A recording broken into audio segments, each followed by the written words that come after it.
साइंसदानों ने मर्दाना कमजोरी का ऐसा फौरी इलाज दरियाफ्त कर लिया कि जानकर मर्द दवाइयां खाना भूल जाएंगे। London news desk. मर्दाना कमजोरी के शिकार अफराद के लिए गुज़िश्ता 15 साल के दौरान वियाग्रा से बेहतर कोई हल सामने नहीं आ सका, मगर इस दवा के मुतअद्दिद मसाइल की वजह से इसे कभी भी आइडियल हल करार नहीं दिया जा सका। मुतअद्दिद मर्दों को वियाग्रा से या तो मतलूबा फ़ायदा हासिल नहीं होता या दीगर कई जिस्मानी मसाइल का खदशा रहता है। इन परेशान हाल मर्दों को साइंसदानों ने बहुत बड़ी खुशखबरी सुनाते हुए इंकिशाफ किया है कि मर्दाना कमजोरी का शॉक वेव्स ताकतवर सौती लहरों से देर पा इलाज करने की तकनीक कामयाब हो चुकी है, जो वियाग्रा जैसी चीजों को माजी की बात बना देगी।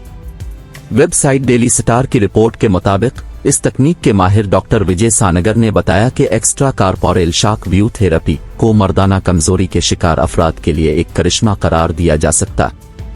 उनका कहना था कि इस तकनीक में मखसूस उज़्व को शॉक वेव्स दी जाती हैं, जिसके नतीजे में पैदा होने वाले केमिकल सिग्नल खून की नई रगें पैदा करते हैं और दौरान खून में रुकावट और कमजोरी का मसला जड़ से खत्म हो जाता है।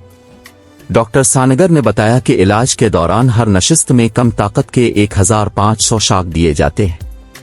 3 हफ्ते के लिए 2 नशिस्तें फी हफ्ता जारी रखी जाती हैं, जिसके बाद 3 हफ्ते का वक्फा होता है और फिर अगले 3 हफ्ते के लिए यही अमल दोहराया जाता है। डॉक्टर सानगर के मुताबिक तकरीबन 2 माह के दौरान नताइज नजर आना शुरू हो जाते हैं।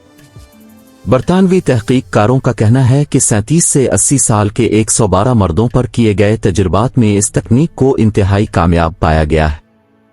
इस तरीका इलाज को उन मर्दों के लिए खुसूसी तौर पर फायदा मंद करार दिया गया है कि जो हर तरह की अद्वियात के इस्तेमाल के बाद मायूस हो चुके हैं।